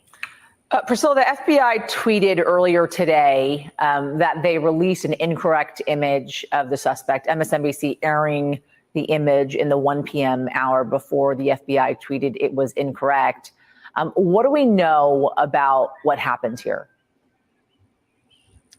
Well, we don't know much, Yasmin. I noticed that had happened because I had retweeted the image and I saw that it had been deleted, and I immediately called and reached out to the FBI to figure out what was going on. And shortly thereafter, about 40 minutes later, I was directed to this tweet that they had just posted saying that an incorrect image with a blue-black backdrop was mistakenly disseminated, and that image had been removed from the social accounts, and urging people not to use that photo. And the FBI has since tweeted out more photos. And the one thing that they did say in that tweet is this remains a fluid investigation. They also updated the spelling of the suspect's last name. So it seems that this is still a very active and fluid situation as they try to get all of the facts in order and all of the answers, as they're trying to disseminate this information to the public in the hopes that someone will be able to locate this suspect. And of course, the key warning from law enforcement is that if someone believes they see this suspect, do not approach him. They believe he is armed and dangerous, urging folks to call police immediately. Yasmin? All right, Priscilla Thompson for us. We thank you. We'll stay on this story. There's a new weekend morning. So crazy. That is a crazy freaking story. Absolutely horrific. I mean, we all got that blackout drunk friend, right? You know, I got a friend that gets blackout drunk, and that's why he don't drink so much. You know who you are, buddy. And I mean, we talk about it all the time, and he's like well aware of it, but he gets blackout drunk where it's, and you guys all know this guy where he it's just all of a sudden they cross a line as like a point of no return where they are no longer the same person, and they just become basically insane. They become basically an insane person. And what's crazy is they're still like not functioning because they're insane, but they're like their motor skills, like they're not slurring their words too much. They can do stuff, like they can walk around. They're not throwing up or anything, but they're like gone. Their brain is switched into another mode. And I'm wondering, could that be what happened to this guy? Is he blacked out and became a murderer? You know, because it sounds like these people were all friends. I don't know. Like, it sounds like everybody's just speculating on it at this point. So you guys know what I know on the deal. But, you know, of course, immediately you're going to have the gun grab people. So, you know, here's Krasenstein. I'm not going to bring up his tweet. I'll just read it to you guys. This is Ed Krasenstein, but I will give him a little credit today because he did start talking about the Epstein stuff today. And I don't even have time to get into all that, but I believe it was the Wall Street Journal of all places came out with people that were on some sort of other Epstein type list. And it wasn't like the flight manifest or the flight log thing. It was something else. And I one of the only names I remember from it is Noam Chomsky. Oh, he has it right here. I'm sorry, I don't have his tweet up, but Ed Krasenstein actually called that out earlier, so I actually gave him some credit there. But he annoyed me on this freaking tweet because here he is talking about the Texas incident. 5 more innocent lives were taken by 38-year-old Francisco Oropeza. I'm sorry, I didn't want to say his name. I try not to say the murderer's name. 5 more innocent lives were taken by a 38-year-old using an AR-15 last night in Texas. Of course, he has to say using an AR-15. After his neighbors asked him to stop shooting the guns in his yard, he went over to their house and killed 5 people, including an 8-year-old child. Jesus. 2 other children were saved by women who use their bodies as shields. This won't end until legislators say enough is enough, no common sense gun laws, and assault weapons won't ban. I'm sorry. This won't end until our legislators say enough is enough. No, common sense gun laws and assault weapon bans won't prevent every killing, but if it saves 1 life, it's worth it. Bullshit. No, it's not. It's not true. No assault weapon ban or whatever you want to talk about would have stopped this guy if he's outside shooting with any other weapon. If it was a pistol, this guy lost it. He would have went and you could dump a mag with a pistol just as easily. You can kill 10 people with a pistol just as easy, especially if it's in a confined area like that. Like, the demonization of the AR-15 is almost silly. It's anyway. If you don't think banning some of these commonly used weapons will prevent death, you are misleading yourself. What do you want to ban, Ed? Like, really, let's talk about it. Like, what do you want to ban? You know, because there's bullpup shotguns that'll hold 15 rounds. 15 slugs. You know, what do you want to ban? Where does it start? Where does it end? You're going to end up banning 22 long rifle. Like, these guys don't know. I'm not a firearms expert by any stretch of the imagination. If anything, I'm a beginner. And these guys trigger the hell out of me. And I know the basics. And yeah, I was raised to be scared of guns. I was raised in not an anti-gun household, but my dad did not own firearms. My dad was not a firearms person at all. My dad didn't like guns. Yeah, I'm still scared of firearms. You know, like that's part of the reason I'm becoming proficient with them and I'm learning how to use them because I'm scared of them. That's my thing, is if I'm scared of something or uncomfortable with something, I have to attack it. I have to go after it. It's like we're scared of what we don't know and the things that make us uncomfortable and things that make us better. Sorry, I'll stop it there. But yeah, they're going to use any chance they get to do the whole assault weapons ban, gun grab crap. Ed Krasenstein, freaking Krasenstein's those short little bastards. All right, that's that. Enough of you, Ed. Yeah, it's just another article just saying they have 0 leads. They don't know where this dude is. I mean, this to me seems more like there was something more to it. This seems like an execution to me. Like, I don't know, like almost like a hit. And now they can't find, like, this just seems, it seems like we're missing some stuff on this one. I don't know, but we're all speculating. So who knows? That story is crazy though. Another shooting, but you know, it's, if certain details come out, that shooting will disappear super fast. Like if the cartels were involved or whatever. All right, let's move to this other one really quick that isn't being talked about too much. Oh, got a couple other people in the chat. Michael Monrovia, period, top down implementation. Yuri Bezmenov, bro. Yuri Bezmenov's the man. Yeah, subversion. I've been saying that's what all of this is. Like all of the, if you guys aren't familiar with Yuri Bezmenov, get familiar with him. Yuri Bezmenov, subversion. Just watch one of his lectures at a college from back in like the 70s or whatever, 80s. Yuri Bezmenov, subversion. And it's just basically how to take down a country from within. And listen to any of Yuri Bezmenov's lectures and then apply that sort of infiltration technique to what you observe taking place today. and ask yourself if you think that the United States has been subverted. And I'm talking about every single fundamental institution that is vital to the sustainability of our republic, like every one of them. Yuri Bezmenov. So thank you, Michael Monrovia. Good talk there. Yeah, Yuri, I'm right there with you. Then communist on YouTube. I left California in February of 2023. That's when I got fired. That's when I got fired for not wearing a mask. Regular chemtrails above my head. Now in Puget Sound. My mom's up there in Washington.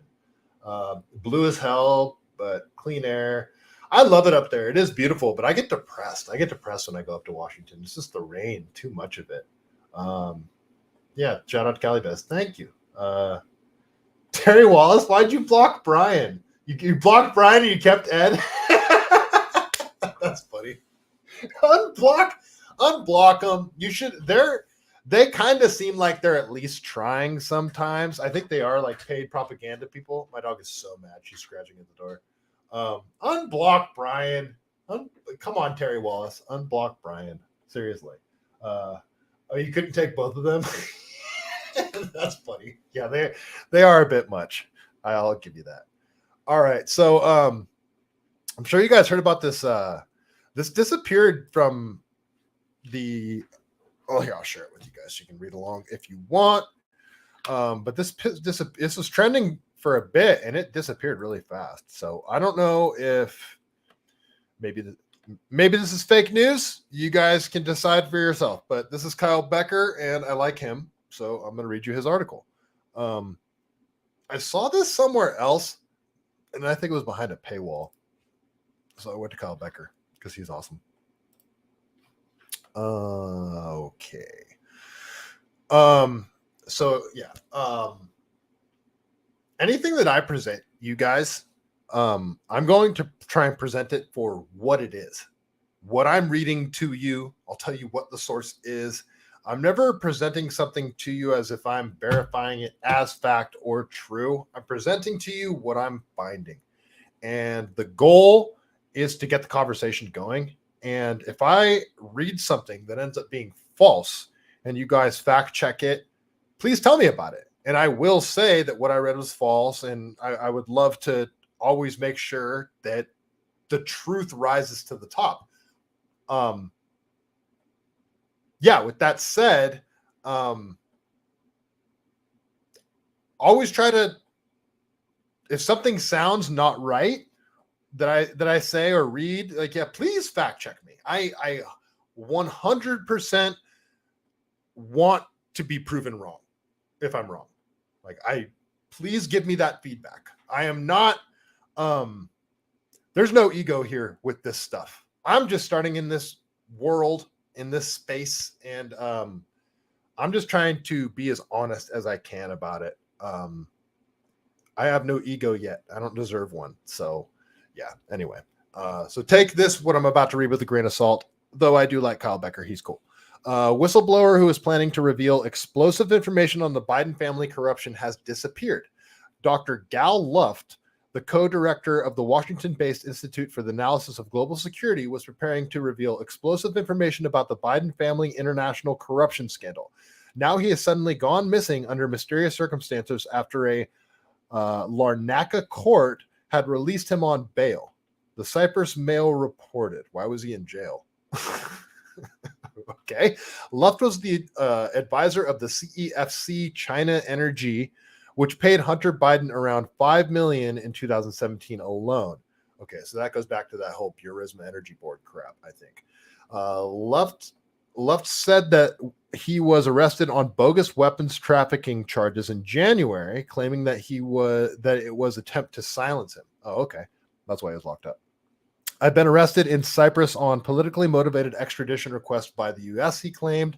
The U.S. is claiming I'm an arms dealer. It would be funny if it weren't tragic. I've never been an arms dealer. DOJ is trying to bury me to protect Joe, Jim, and Hunter Biden. He continued. Is Jim his brother? Shall I name names? ? in quotes. Luft's lawyer said that he had given the FBI information during the Trump administration on the Bidens, which he planned to submit in a letter to Congress. He also learned that someone was selling sealed U.S. law enforcement information to Chinese individuals. Oh, okay. Dr. Luft is a whistleblower. Luft attorney Robert Hennock told the Washington Free Beacon he asserts that prosecutors decided against pursuing Luft's information and are instead targeting him with the trumped up and false charges. This unfortunately appears to be part of the attempt to discredit a witness with critical information about an ongoing congressional and DOJ investigation.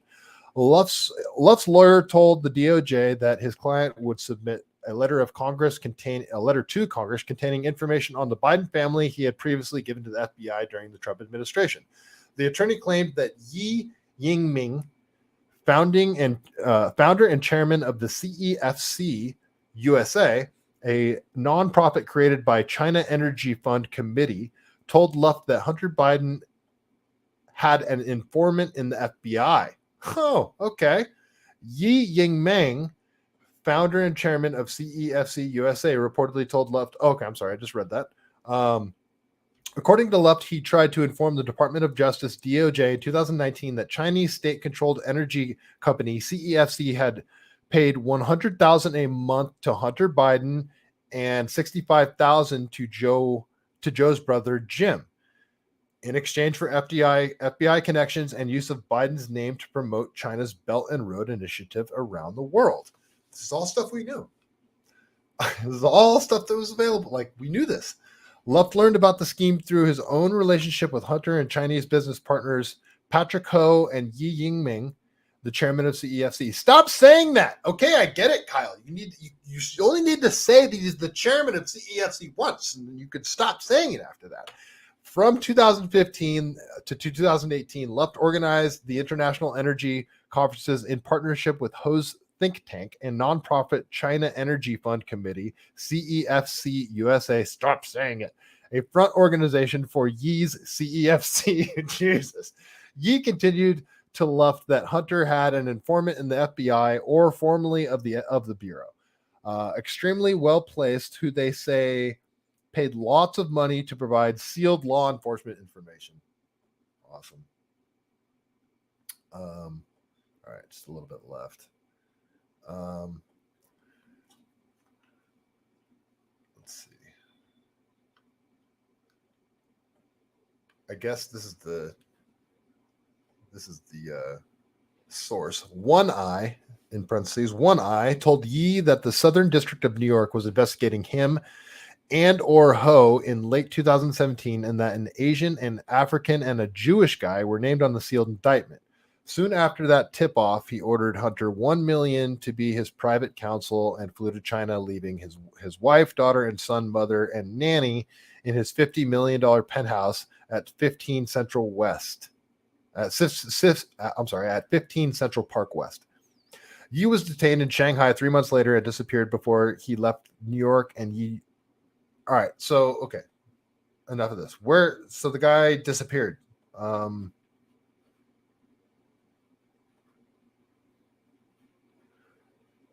So did he fall off the map? Can you guys not get a hold of him? Like, that's what I'm trying to figure out. It doesn't say. It just says that he disappeared. So I don't know. This is from 3 days ago, and it disappeared pretty quick, and I haven't seen any follow-up on it. So yeah. And you know how they got that congressional, like, joint judiciary committee thing going on right now, right? Like, aren't they doing some sort of investigation into Hunter's laptop and all that crap, the Biden corruption? So, I mean, we did just have that woman testify about the human trafficking across the border. So was this person supposed to testify in like a similar fashion, and then he disappeared? So yeah, I just thought I should share that with you guys because I came across it. Okie dokie. On to the next. Get rid of that. Almost done here, guys. Kinda. Yeah. Let's go to the. All right. Let's go to the White House Correspondents' Dinner cringe. And any of you guys that may have kids in the room watching or listening, you might want them to leave. You might want them to leave. Yeah, I'm going to go to this first one because it's funny from Phil Labonte. This is just a funny tweet. I like Phil Labonte. Let's see.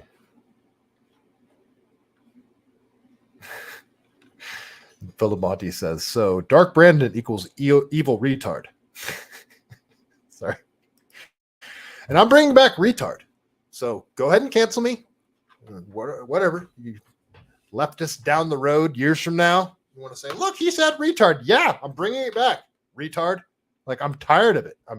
We need to push back and bring words back. And I'm going to start calling things gay again. I'm going to start saying this is gay and that's gay and you're gay when things are just silly. Yeah, I'm going to start doing it. I don't care. Say whatever you want. I'm done with it. You're gay. Yeah. Sorry. That was poor timing. Okay. So this is Dark Brandon. I saw Dark Brandon was trending, and I'm like, oh, what is this crap going to be? Because you knew it was going to be something cringeworthy. And sure enough, first thing I come across is this. The podium is yours. I'm going to be fine with your jokes, but I'm not sure about Dark Brandon. Ugh. All yours, pal. They're running this guy again. He lasted longer than I thought. I didn't even think he would make it 2 years. I really did not think he would make it 2 years. I thought they were gonna put Kamala in. I really thought this was just to get him into the White House and then they'd get Kamala in there. Maybe that's what they're gonna do next term. That's what their plan is, their hope is, but he's made it longer than I thought. And he is an evil retard. Yeah, so I thought you should see that quick cringe. We'll get rid of that. And then that comedian that he just introduced, comedian Roy Wood Jr., he did have a pretty good zinger. But before I go to Roy Wood's zinger, this is when you want the kids to leave the room, folks, because just, what am I doing? Just, well, let's just say, what's his name? I'm blanking on his name now. All of me wants all of you. Chrissy Teigen's husband. Well, Chrissy Teigen showed all of her walking into the White House Correspondents' Dinner, but there's two cringeworthy things on that note in one single clip regarding Chrissy Teigen and what's his name? I keep wanting to say John Mayer. It's not John Mayer. I actually like John Mayer. Yeah, don't judge me. I like John Mayer. What's his name? What's his freaking name? It's driving me crazy. I can't think of it right now. Whatever. But you got Chrissy Teigen here. You don't even need the audio. And look at, you got all her minions behind her holding her dress up, right? Look at this. It's just, these people talk so much about like equality, justice, this and that, and they think they are so above everyone else. So there's like that cringy aspect of this whole scene there, right? All these people holding up her dress. But all right, if you got kids, leave the room. She's walking, no big deal, right? Oh, you're not wearing underwear. There's your vagina. Yeah. So I'll stop sharing. You guys got the gist of it. But yeah, she walked in just full frontal right there. Chrissy Teigen. Full frontal. Just there's vag right there. When I was like a kid and in high school, and if I wanted to see even like a picture of vag, it was at least kind of hard. I had to get somebody to get me like a porno mag or something from somewhere, right? Like internet had just come out. You know, I'm back in the day where you had like one computer at home and it was hardwired to your modem and it sat like centrally located. So it's not like you could go watch porn on your computer. Like kids they have devices that they can watch this crap on, and they can just go on Twitter and see Chrissy Teigen's vag just right there. Unreal. Just, I don't know how kids are going to not make it to grown-ups being completely psychotic nowadays. But I don't know how I made it either. Maybe I am psychotic. Maybe that's the problem. Well, I guess I'm asking the question. Maybe I'm not. All right, let's go to the comedian that Biden just introduced really quick, because, man, I was trying not to go 2 hours. I was really trying not to. But it looks like I'm going to go 2 hours. And I keep pressing the wrong button. All right. Almost there, guys. We're almost there. Let's see. All right. This guy just kind of a funny joke, and he roasted Biden a little bit. So I just wanted to see it because it's funny.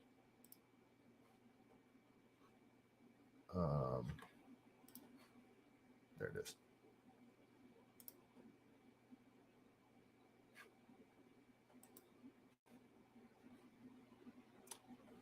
He did say a joke that did not land, though. Oh, dogs I don't know about y'all, but for me, the easiest scandal to follow was the Trump document scandal. That was the one that was easy to follow. It was simple. There's some stuff that's supposed to be in the White House that ain't. And the media, y'all did y'all's job. Y'all jumped on that story. As soon as the Trump document story broke, everybody was down in Mar-a-Lago. We're reporting live from the documents, and we're going to find them. And then we found out Joe Biden had documents too, and it was like, oh, it's not a big deal. It's not a big deal. Everybody got documents. Everybody got documents. Mike Pence had some documents. Oh, everybody. Oh, look, a Chinese spy balloon. Would you look at that? Oh. I mean, hey, you got to give him credit. And people were actually laughing. And I mean, he probably wasn't supposed to say that stuff, because it's like, yeah, you're putting the president on like impeachable crimes on blast right now. So it's just funny because Biden's documents scandal was so much worse than Trump's, and you don't even hear about it. So there was that funny joke. Just wanted to show you guys a funny joke. Just to lighten the mood a little bit. Just thought you might want to hear a funny joke, especially at Joe Biden's expense. Unfortunately, it makes you remember how corrupt and horrible of a person he is. But that's okay. We're used to it by now, right? All righty. Well, I'm sure you guys have already seen the new glowy Fed boys, right? Did you guys see the new glowy Fed boys? No? You didn't see the new glowy Fed boys? Okay, well, I guess I'm going to have to show them to you. Let's look at the new glowy Fed boys. Patriot Front had to step up their game, guys. They weren't Nazi enough. So they decided they had to step up their Nazi game. So I just thought this was funny.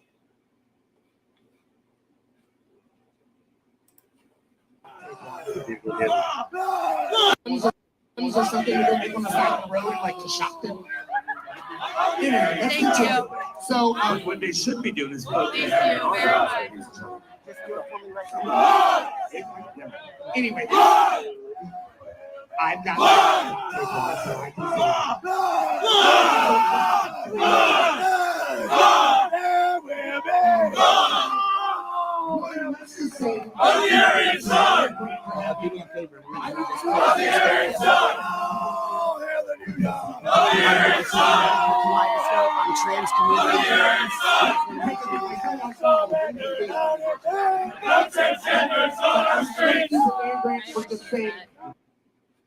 All right, so first thing that I'll point out is I didn't see any kids at this drag show that they're showing.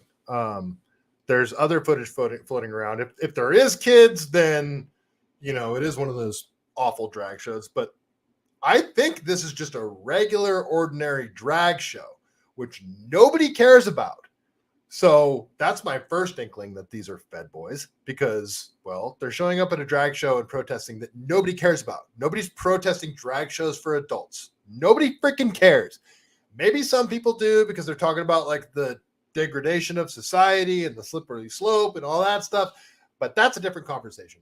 Drag shows for consenting adults, for most people, nobody cares. Go do whatever you want. RuPaul has been around since I was a kid. The B-52s, nobody cares. Do it all you want.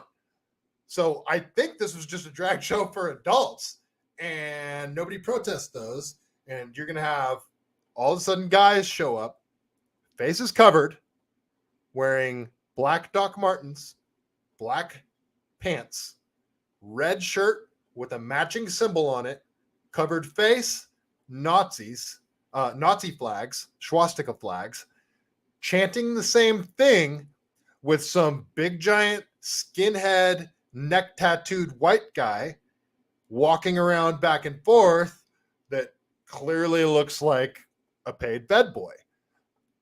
These dudes are rebranded Patriot Front, if you ask me. That's all these guys are right off the bat. That's all I got from these guys. Glowy Fed boys, completely over the top, protesting something that nobody cares about to make it look like, oh, the far right is super racist and they just hate all drag shows. So like, that's what I think this is. I think this whole thing is just a giant freaking psyop. My 2 cents. Anyway. All right, enough of that one. But speaking of glowy Fed boys, and we'll end the night on a feel-good story, right? This will be a feel-good story for you guys. Let's end the night on a good one. So you guys will think this is fantastic. I just stumbled across this awesome story when I was just searching FBI stuff. You know, because I just like to see what the FBI is up to every now and then. Let's see. Pretty sure the FBI likes to see what I'm up to every now and then too. What am I doing? God, I'm a mess tonight, guys. I am all over the place. I'm a disaster. But we're almost done. We're almost there. Just want to end on a feel-good story. Okay. So I just came across this speak from Spike Cohen. So at the Revere Hotel in Boston, FBI agents and Army Special Ops units were about to conduct a training exercise. In the exercise, they would go into a room with an interrogate, a role player. Instead, they went into the wrong room where an unsuspecting airline pilot answered the door. They handcuffed him, threw him in the shower, and interrogated him for about an hour before he was able to convince them that he was not the role player. They then told him that he could never speak about what happened and left. When it became public, the government's response was basically oopsies. FBI, folks. We begin with breaking news that the WBZI team reported first on CBS News Boston. FBI agents barging into the wrong room at the Revere Hotel in Boston during what it says was a training exercise. An unsuspecting airline pilot was inside that room and was handcuffed and questioned before agents finally realized the mistake. WBZ Chief Investigator Cheryl Fiandaca broke this story that you saw first here on WBZ and has the latest on this major mix-up. Eastland by the Revere Hotel, 2 Delta pilots had people claiming to be FBI agents barge into their room and handcuff them to the bathroom. It played out like a scene out of a movie. FBI agents working with the Department of Defense barged into a room on the 15th floor of the Revere Hotel on Stewart Street in Boston. The FBI says it happened just before midnight on Wednesday. Agents banged on the door to room 1505. Inside was a sleeping Delta Airlines pilot who was a guest at the hotel. He opened the door, and sources say agents barged in, handcuffed and interrogated the pilot for more than 45 minutes and put him in the shower. Nearly an hour later, sources say they realized their mistake, took the cuffs off, and released him. The FBI says agents were conducting a training operation and a mock interrogation to simulate what a Department of Defense employee deployed overseas could encounter. The pilot notified hotel security, who called Boston police. The I-team obtained the Boston police report that shows responding officers wearing body cameras were told law enforcement agents were in fact training in the building. Could you send me EMS? EMS was called to evaluate the pilot, who refused treatment. The I-team spoke to that pilot by phone, who told us he couldn't talk about what happened. We reached out to the FBI, who told us in a statement, based on inaccurate information, they were mistakenly sent to the wrong room and detained an individual, not the intended role player. Thankfully, nobody was injured. And there are still a lot of questions involving this incident, including why were federal agents conducting training exercises at a hotel filled with guests who had no idea what was happening? And did the hotel know about the operation at all? The FBI says it's reviewing the incident with the Department of Defense. Lisa, David? All right, Cheryl, great work there. We begin with breaking news. These glowy asshole Fed boys. So, first off, they said, thankfully, nobody was injured. How the hell are you going to say that handcuffing an innocent pilot, a pilot of all people, somebody that lives in hotels? Pilots are awesome. How are you going to say you didn't injure this guy? Holding a guy in a bathtub, handcuffed against his will, probably not very comfortable. Probably did some shit to him too. Probably slapped him around and stuff.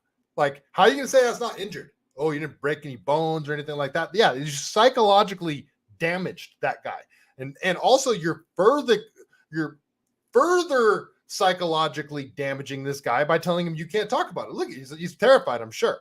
He told the news agency you can't talk about it. That shit happens to me. I don't care what these glowy Fed boys say. I'm spilling everything. Whatever. You guys are freaking assholes, man. You guys are gonna have to waterboard my ass. It's just, I know I'm big talk, right? Like freaking big talk, right? I'll probably be spilling the beans as soon as they broke a pinky finger. Oh, FBI. All right. Yeah, that's it. Just want to end on a feel-good story. So, FBI conducting training exercises in hotels that people are staying in, interrogating innocent people. That's fun. Okay. All right. Well, that's about it for tonight, folks, but you know the drill.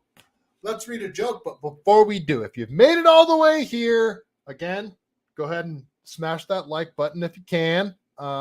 Subscribe, all that good stuff. Again, I did start a GoFundMe for CaliBased. So if you enjoyed the show, if you liked the show, if you'd like me to continue doing the show and want to support, I would be eternally grateful. So the GoFundMe is linked in my Twitter bio.